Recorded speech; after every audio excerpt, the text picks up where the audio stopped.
por ahí al filo de las 8 de las 8 vamos a empezar con esta temática, Óvulos para Caronte, que trata precisamente de los mitos. Ya les hemos comentado acerca de este libro, extraordinario libro, que prologó Marcos López Herrador. Y también trae una introducción.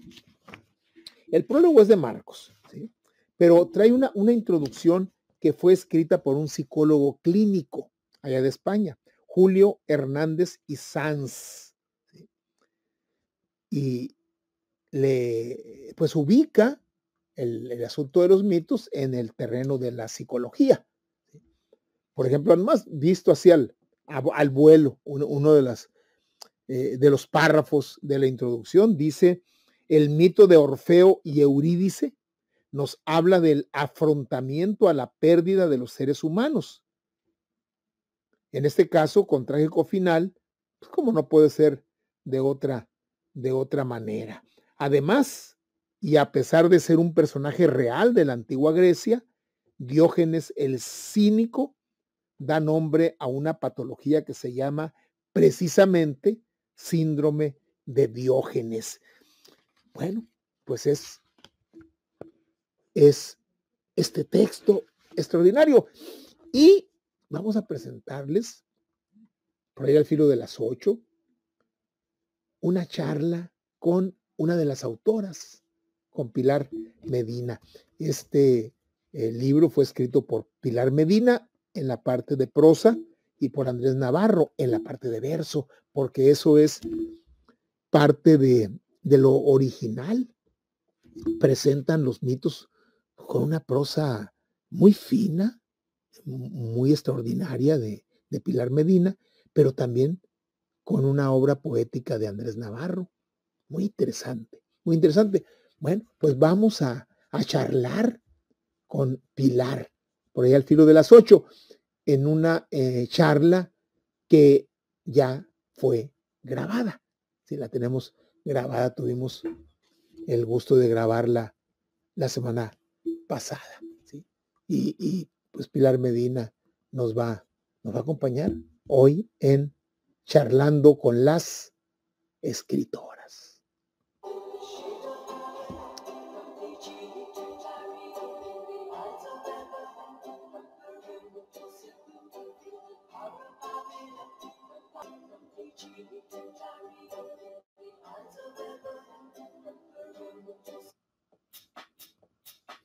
Bienestar Miranda, cosmética natural, orgánica, saludable, al servicio de tu belleza, presenta.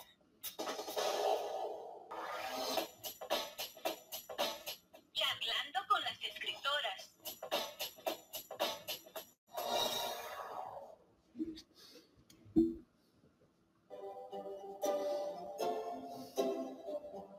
Nos comentaba Pilar que el fin de semana iba a ir a Asturias. Asturias es un principado de España, está al norte de Madrid, está retiradito, está como a 500 kilómetros de Madrid aproximadamente. Y ahí está un lugar muy, muy bonito y muy interesante, se llama Covadonga. Y de ahí nos envió estas imágenes, Pilar, que son lagos de Covadonga. Y ustedes, cuando quieran ir a disfrutar de la naturaleza a España, se van a Asturias y particularmente a Covadonga. Ahí está. Estos lugares, pues, muy, muy hermosos, realmente.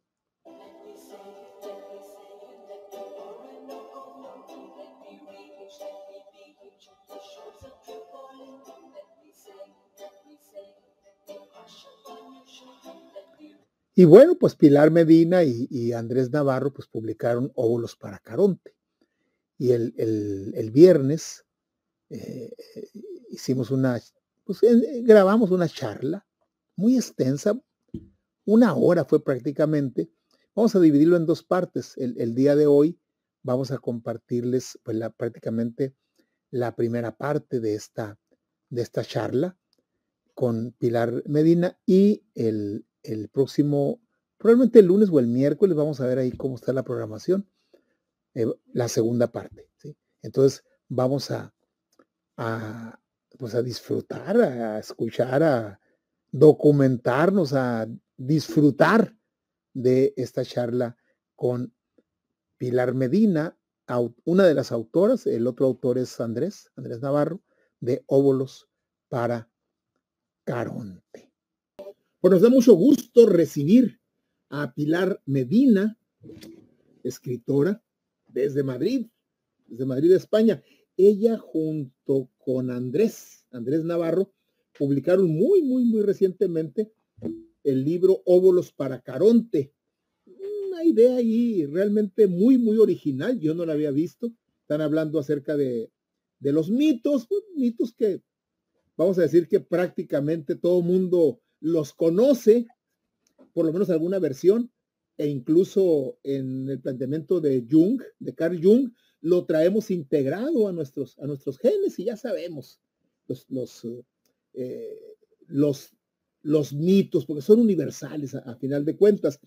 Pero a Pilar y Andrés nos lo relatan, nos los exponen, Pilar en prosa y Andrés en verso. Entonces es una idea muy interesante. Y luego, pues el título, Óvulos para Caronte, que ya hace algunos programas, algunos tomos se los estuvimos comentando. Nos da mucho gusto. Vamos a recibir a Pilar Medina. Ella está en Madrid y vamos a charlar con ella, a quien confieso que he leído en Charlando con las Escritoras. ¿Qué tal, Juan Manuel? Buenas noches. Buenas noches. Un placer estar aquí en tu compañía. Muchísimas gracias. No, gracias a ti, hombre. Te vas a desvelar, pues ya son como las 8 de la noche allá en mira, Madrid, ¿no? Estoy viendo ahora mismo justo la hora, las 8:14. O sea que todavía es una hora tempranera para nosotros. Muy bien. A ver, Pilar, ¿quién es Pilar Medina? Bueno, pues Pilar Medina es una persona que lleva muy poco tiempo escribiendo. Comencé con una historia de piratas y finalizando el relato de piratas, a la misma vez se solapó con Óvulos para Caronte. Sobre mí te puedo decir poco. Yo realmente, como digo, llevo muy poco tiempo escribiendo. Muchas veces la gente me dice, pero tú has estudiado arte, has estudiado historia. Y lo curioso es que yo he estudiado derecho, no tiene absolutamente nada que ver con esto. Esto es una afición que tengo y que la verdad la disfruto mucho. Y poco más te puedo decir, que vivo en Madrid y que ha sido toda una sorpresa pues ver que nuestro Óvulos para Caronte pues ha llegado tan lejos como es hasta México, así que es un auténtico placer, de verdad. Sí, y fíjate que coincidió cuando Marcos López Herrador, quien ha sido el amable conducto, el amable enlace, él colabora con nosotros los jueves, viernes para ustedes, la madrugada del viernes. Marcos es un valiente. Es un guerrero el Marcos. Es un valiente, sí. Es un valiente.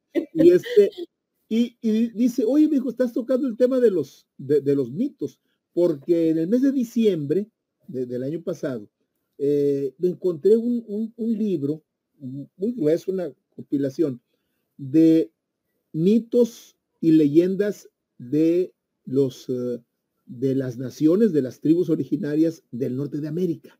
Qué interesante, porque normalmente es oral, eso. Estaba recopilado. Bueno, lo compré, dije yo creo que en enero empezamos con los mitos. Y luego encontré otro de mitos y rituales de África, que también pues son, ¿sí? Oral. Bueno, entonces empezamos una saga en enero de mitos. Ya tenemos enero, febrero y lo que va de marzo. Entonces en esas estábamos cuando Marco nos dice, oye, pues unos amigos míos, una amiga y un amigo mío acaban de publicar Óvulos para Caronte, ¿sí? Sí, Nosotros compartimos tertulia con Marcos. Todos los miércoles nos reunimos y él, de hecho, pues nos ha hecho el prólogo del libro. Y entonces la sorpresa es cuando nos manda unos minutos del programa que compartís y vemos que estáis hablando sobre óvulos para Caronte. Claro, la sorpresa que nos llevamos Andrés y yo, bueno, imagínate, lo celebramos, qué alegría, no sé qué. Y luego pues nos fue mandando así pequeños cortes de que seguíais hablando del libro. Entonces nosotros pues estábamos realmente entusiasmados. Y ya fue cuando dijo Marcos, bueno, pues ¿qué te parece? No sé qué. Y nosotros pues dijimos, pues claro que sí, claro que hacemos una entrevista de 1000 amores. ¿Qué ocurre? Que nos ha coincidido mal porque yo mañana me voy a Asturias, que ya es casualidad, y me voy una semana, pero cuando yo vuelvo, justo es cuando Andrés se va en un viaje que tiene programado. Con lo cual, y él va a estar fuera, porque yo voy a estar una semana, pero él va a estar aproximadamente, creo que son 21 días. Entonces decía Marcos, dice, es que se va a ir mucho de tiempo, porque nosotros hemos estado con el tema de los mitos, ya llevamos unos meses, todo eso que tú has explicado, él no lo explicó. Dice, y claro, ya esperar tanto tiempo, pues como que se va a ir mucho. Y entonces yo dije, bueno, pues, ¿qué os parece si lo hacemos un poco por separado? Y por eso fue por lo que yo dije, bueno, pues si te parece bien, la hago yo y luego ya Andrés pues se incorporará después y cada uno te hablaremos un poco sobre el libro. Perfecto, sí, es la idea. O sea, ahorita charlamos contigo, luego vamos a charlar con Andrés y luego con los tres, contigo, Bueno, con Andrés y con Marcos. Da para mucho esto. ¿Cómo surgió la idea? ¿Cómo surgió la idea? Porque los mitos pues tienen su historia, los mitos empiezan prácticamente oral, estamos hablando de hace miles de años, sí. Empiezan en verso, que es la mejor manera de memorizarlos, de minimizar las variaciones, pero, ¿cómo se les ocurrió, Pilar? A mí me gusta la mitología desde que era niña. Yo me acuerdo que el primer mito que yo leí y que me dejó además completamente sorprendida y entusiasmada fue el mito de Dédalo Ícaro, que lo he recogido y le he dejado justo el último, un poco como ese pequeño tributo. Fue el primero para mí, bueno, pues le he querido dejar como broche final en el libro. Y a mí me sorprendía en mi cabeza de niña, ¿no? El imaginarme esas alas con las que poder volar es que me llenaba de fantasía, ¿no? Y lo que yo no podía alcanzar a comprender era cómo teniendo algo tan fantástico, pues Ícaro no hace caso de lo que su padre le dice y se acerca al sol y al final no solo se queda sin alas, sino que fallece.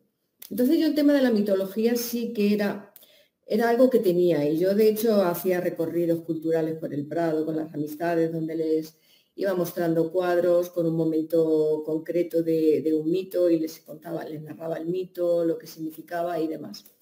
Entonces yo tenía en mi cabeza escribir sobre ello. Se me juntó, como he dicho, con un libro que escribí primero, algo inesperado, sobre piratas, porque nunca me había planteado escribir sobre piratas, pero luego la verdad que ha sido una experiencia también muy satisfactoria. Y yo seguía ahí con la idea de los mitos. En mi cabeza sí que estaba a coger determinadas obras y haber puesto las obras y narrar el mito, explicar a la vez la obra y demás. Pero dije, ¿y por qué no hablo con Andrés, que él ya había publicado 2 poemarios? Me gusta mucho cómo Andrés escribe. Y le propongo, ahí fui yo la decidida, ahí fui yo la que tomé la decisión y le dije que por qué no escribíamos algo juntos, sacando este tema que a mí tanto me gustaba, que era la mitología. Y yo narraba un mito en prosa y él, lo que le inspirase el mito, pues que hiciera la poesía a cambio. Y a él le entusiasmó la idea. O sea que para mi sorpresa, mi alegría, ¿no? Digamos, pues sí, le gustó, porque él nunca se había planteado escribir con otra persona, siempre decía que su idea era escribir solo sus obras, pero le gustó la idea y nada, y nos lanzamos a la aventura. Así que empezamos así. Yo cogía, me sabía muchos mitos. Bueno, la verdad es que los que he recogido, pues los dominaba. Pero me puse a rastrearlo, a buscar fuentes serias, a buscar a los poetas clásicos. Y bueno, ahí ya sí que puedo decir que he disfrutado. O sea, leer a esta gente que yo digo, ¿en qué momento la humanidad dejó de escribir de esta manera? porque de verdad que es una maravilla leerlos. Con Ovidio he disfrutado muchísimo, pero bueno, he consultado también otras fuentes y de hecho en el libro pues hay algunos párrafos que los he dejado tal cual, he puesto a quien correspondían porque me parecía tan maravilloso que creía que se tenía que leer como ellos lo habían recogido hace milenios, porque que esa gente lo ha recogido hace milenios. Y bueno, pues así surge el libro. Y luego ya cuando lo hemos visto en su conjunto, pues a mí por lo menos creo que ha quedado algo muy bonito. Es la percepción que a mí, o lo que me ha inspirado el libro. Creo, o claro, yo he participado en el que voy a decir, ¿no? Pero sí creo que ha quedado algo bastante bonito, lo que hemos hecho entre los dos. La verdad es que los mitos están indisolublemente ligados al ser humano, ¿eh? Al ser humano. O sea, la verdad es que, bueno, yo también tengo mucho tiempo leyendo mitos, pero ahora que he estado compartiendo, y yo le digo a mis escuchas, yo disfruto mucho leer y luego disfruto mucho compartir. Sí, yo también, me encanta. Mucho, Me mucho. encanta. En una ocasión, una vez me preguntaron, oye, ¿cómo surgió el nombre? Bueno, evidentemente el nombre pues es una variación del libro de Pablo Neruda. Él dice, confieso que he vivido, ¿no? Y yo digo, pues confieso que he leído. Me ha gustado, cuando lo he visto me ha gustado mucho. Y casi, también parafraseando a Kant, creo que Kant o Descartes, Kant. En lugar de decir uno pienso, luego existo, es leo, luego existo. O escribo y luego existo, ¿no?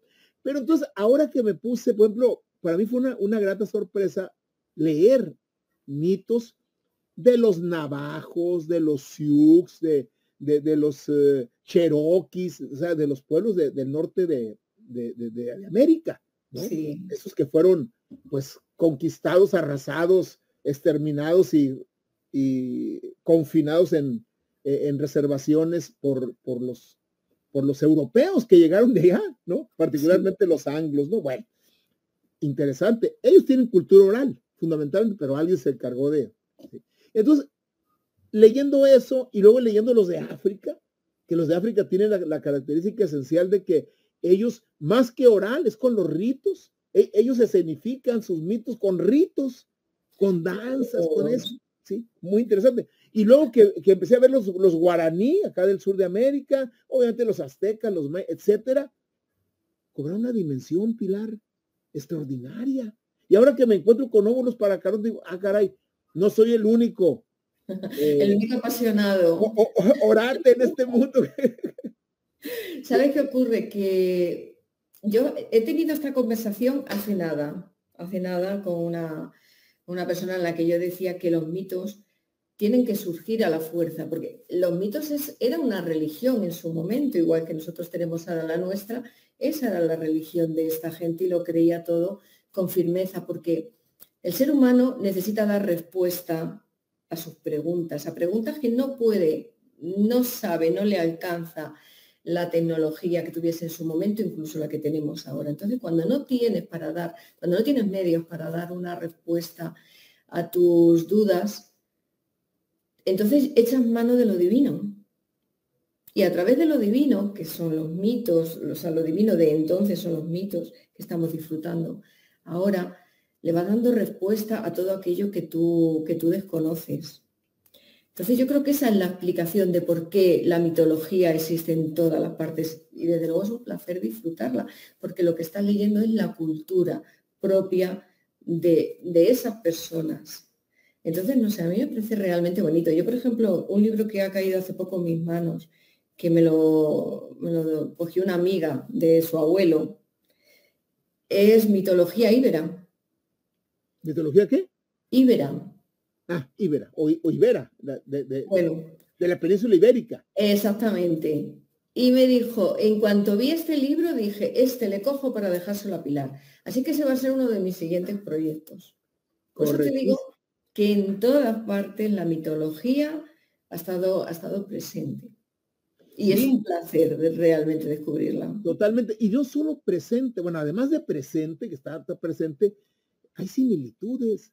Ahora, Sí, que yo puse a hacer, no hice un estudio comparado, fue una sí, sí, comparación, sí. digamos, espontánea, con los navajos, con acá los huanca de África, con los guaraníes, con los aztecas, con los griegos, etcétera, etcétera, que son los que más conocemos los occidentales, pues los griegos y los romanos.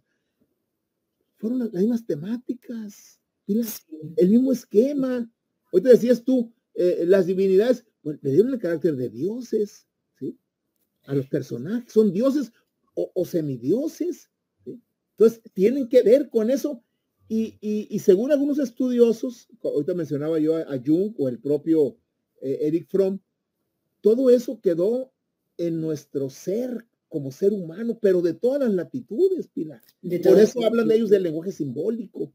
Al final de cuentas, los mitos es el lenguaje simbólico. Yo, fíjate, ¿sabes dónde vi que yo decía, cómo es posible en culturas tan distantes una similitud pasmosa? Estuve en la Casa de México porque cada año ponen el altar de muertos. Entonces a mí me gusta ir y verlo.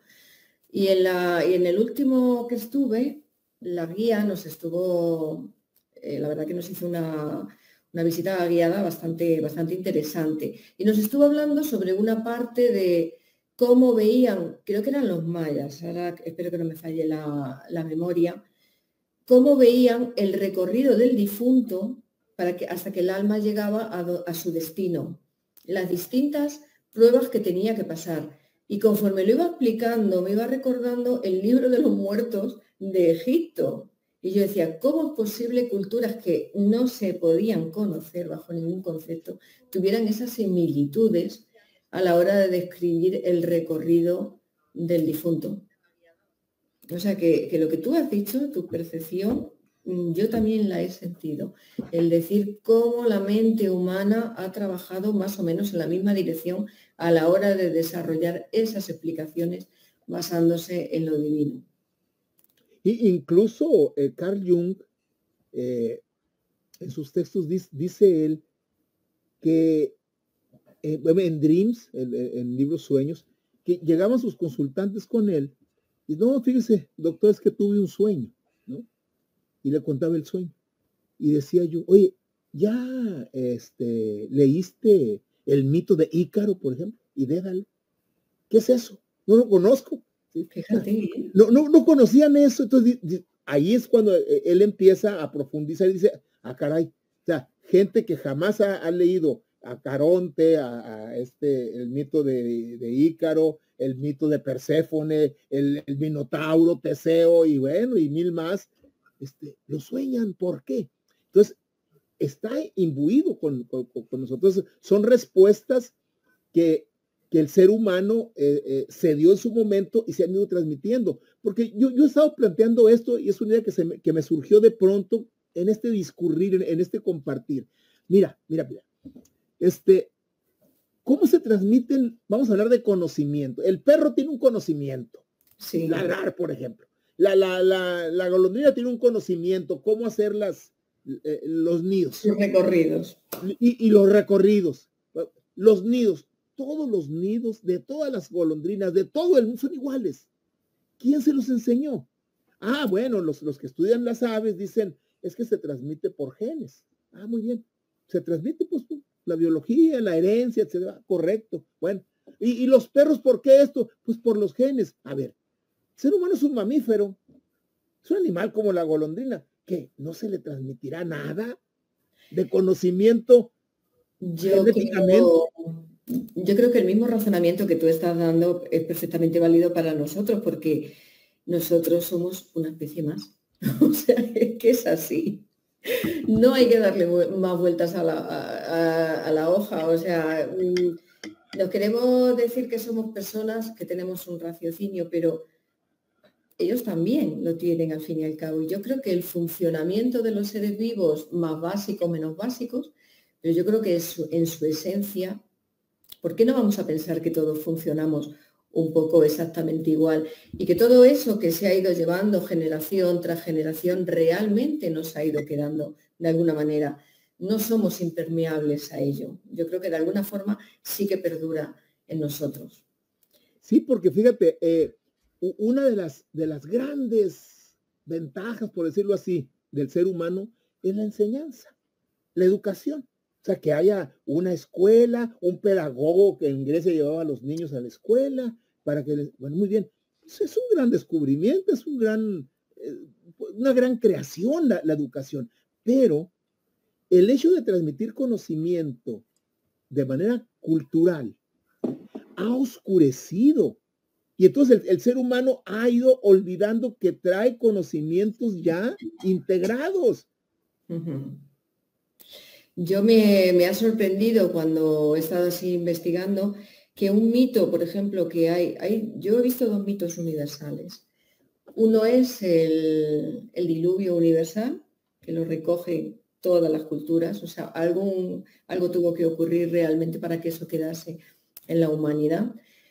Y luego otro mito que me ha llamado mucho la atención, que dicen que está en todas las culturas de forma universal, es el del cinturón de Orión, que se recoge aquí en el mito de las Pléyades. Y me sorprendió porque está recogido en culturas desde África, desde América del Norte, América, o sea, en todas partes del mundo se ha recogido ese mito. Y eso también me sorprendió bastante, ¿no? Cómo tenían que llamar tan poderosamente la atención esas estrellas como para que la humanidad se fijase en todas partes del mundo y quisieran dar una explicación, pero además es que todos han venido a dar una explicación bastante simétrica, bastante parecida. Entonces sí, es curioso todo eso. ¿Por qué te interesan los mitos, Pilar? Los mitos a mí me parece que tiene una parte mágica. Para mí es que me parecen muy bonitos realmente. Yo, si me vas a permitir ahora, te voy a leer unos pequeños párrafos, a ver si coincides conmigo en lo bonitos que pueden llegar a resultar, ¿no? Y a mí, como he dicho, me llamaron la atención desde niña, pero es algo que ha perdurado ahí. Quizá porque también me gusta, como he dicho, me gusta mucho el arte y hay muchos mitos recogidos en el arte. Igual yo me acuerdo que era muy pequeña, podría tener unos 9 años, una cosa así, 8 o 9 años más o menos. Y teníamos en uno de los cuadros que teníamos en la clase, fíjate lo que te voy a contar, lo que nos ponían en la clase, era el Saturno de Goya devorando a sus hijos, que es un cuadro terrible. Realmente. Y yo me acuerdo que yo veía ese cuadro, te estoy hablando que tuviera 8 o 9 años y yo, o sea, me pareció una imagen espeluznante, hasta que vino un hermano mío mayor y me explicó lo que significaba ese cuadro. Y cuando me lo explicó, algo cobró vida. Ya sabes lo que eso significaba. Pero claro, me di cuenta que eso también era otro mito. También formaba parte de la mitología. Y luego ya de mayor, pues bueno, fui descubriendo lo maravilloso que es ver los cuadros que te van explicando. Y entonces te das cuenta que a través de los mitos se ha dado configuración a lo que es toda nuestra cultura. Porque toda nuestra cultura viene realmente, estoy hablando de la cultura europea, que luego evidentemente también se llevó allí. Pero nosotros primero fueron los griegos, que creo que es el mayor legado que Grecia nos ha podido dejar, que ha sido su mitología. Primero fueron los griegos los que formaron esa enorme mitología, porque es que es increíble, que es tremenda lo que hay, te lo van narrando desde antes de los tiempos de Zeus, o sea, es increíble de verdad todo lo extensa que es. Y eso a su vez lo adoptaron los romanos y formó parte de su cultura, y en base a ella ellos fueron haciendo su organización, porque el peso que tienen las religiones en cualquier cultura es enorme, todo gira al fin y al cabo, al final alrededor de los dioses. A ver, ¿qué tal nos va a ir en la batalla? Vamos a mirar los auspicios, a ver los dioses que nos van a deparar, o sea, todo gira, o vamos a rezar a los dioses, o vamos a hacerles sacrificios. Todo gira al final alrededor de una deidad a la que buscamos que nos sea favorable. Y cuando nosotros fuimos conquistados por los romanos, toda nuestra cultura finalizó, digamos, para dar paso a una cultura nueva, que fue la que ellos nos trajeron. Toda esta mitología que a su vez nos habían ido trayendo desde Grecia. Entonces, para mí creo que es algo muy importante en la configuración de toda, yo pienso de toda Europa. Europa, el nombre, la princesa fenicia Europa, que fue raptada por Zeus. Investigando para el mito de Europa, descubro que hay un viento que se llama Euro. O sea, y si no, pues lo que dicen en la introducción, incluso en la psicología, pues sigue habiendo mucha mitología. El mito de, o sea, el síndrome de Electra, el de Diógenes, sigue figurando de alguna manera esa mitología que creo que en el fondo no la hemos terminado de olvidar. Entonces, ¿por qué no? ¿Por qué no escribir sobre ella, ya que está ahí en esas obras de arte que me pregunto muchas veces? Yo cuando he hecho los recorridos estos culturales me ha sorprendido porque la gente ni siquiera sabía lo que ese cuadro estaba representando. Sí que iban, disfrutaban, ¿no?, de la obra, pero realmente no sabían qué es lo que la obra te está contando. Sin embargo, todas esas personas que lo plasmaron, te das cuenta de los conocimientos de mitología tan importantes que tenían. Pero te vas a cualquier domus romana de las que se han excavado y demás, y ves los mosaicos y estás viendo que en sus mosaicos han recogido también esa mitología. Entonces, ¿por qué no darla un poco también a conocer? Y así cuando la gente, a conocerla, pues bueno, quien lo lea, ¿no? Pero así cuando lo puedan ver, puedan reconocer ese mito a qué se están refiriendo. Y bueno, esa es un poco la idea de todo. Muy bien. ¿Nos vas a compartir uno, nos dijiste? ¿Te parece? Te leo. Sí, por supuesto. Mira, yo he seleccionado algunas partes. No te puedo decir cuál me gusta más porque todos evidentemente me gustan. El que te voy a compartir es sobre el mito de Io. Io era una sacerdotisa, ¿no?, que fue una amante de Zeus, no porque ella quisiera, él la tomó por la fuerza. Y era una sacerdotisa de Hera, entonces Hera siempre estaba un poco pendiente y cuando el marido desaparecía, a ver, porque como ya le conocía, ¿no?, las correrías que se traía, pues siempre estaba pendiente. Y entonces apareció, le vio, él la transformó a Io en una becerra y ella sospechó de qué hacía el marido con esa becerra. Entonces le dijo que si no significaba nada, pues que se la regalase. Y él, como no sabía qué decir, le regaló la becerra y la muchacha, bajo esa forma, se fue con Hera, que la puso al cuidado de su fiel servidor Argos. Argos es un gigante de 100 ojos, entonces siempre está vigilando. Mientras unos ojos duermen, otros ojos están abiertos y siempre está vigilando a Io para que no se la puedan llevar. Entonces la muchacha suplica ayuda a Zeus, porque realmente ella es una víctima de todo lo que ha sucedido. Y Zeus se apiada y manda a su hijo Hermes para que la libere. Y aquí es donde voy a empezar yo a leer ese pequeño párrafo o ese pequeño texto. Entonces empiezo en el momento en que Hermes va a ir en busca de Argos para liberar a Io. El dios del embaucamiento y las mentiras, quitándose su sombrero y sandalias aladas y tan solo conservando su sagrado caduceo a modo de vara, fue sustrayendo en su camino unas cabritas para hacerse pasar por pastor. Con esta apariencia llegó hasta el guardián de la muchacha, como si de un compañero de fatigas se tratara. Le cuenta historias y le canta canciones a las que acompaña con la música de su caramillo. El sopor cierra parte de su centenar de ojos, manteniendo el resto vigilantes, aunque, al final, también sucumben, durmiendo con placidez. Logró lo que ningún otro había logrado, cerrar los 100 párpados. El cilenio, con su vara, afianzó su sueño. Con seguridad desenvaina su espada y de un solo tajo corta la cabeza del coloso, que despacio rueda y se detiene junto al tronco del mismo árbol que lo cobijaba del sol. En el horizonte se ve partir a Io, al fin libre, aunque conservando su estado vacuno. Un profundo dolor espolea a Hera al tener conocimiento de la muerte de su fiel Argos. Como tributo y para honrar su memoria, recoge el centenar de ojos y los coloca en las plumas de una de sus aves, llenando así de gemas consteladas la cola del pavo real.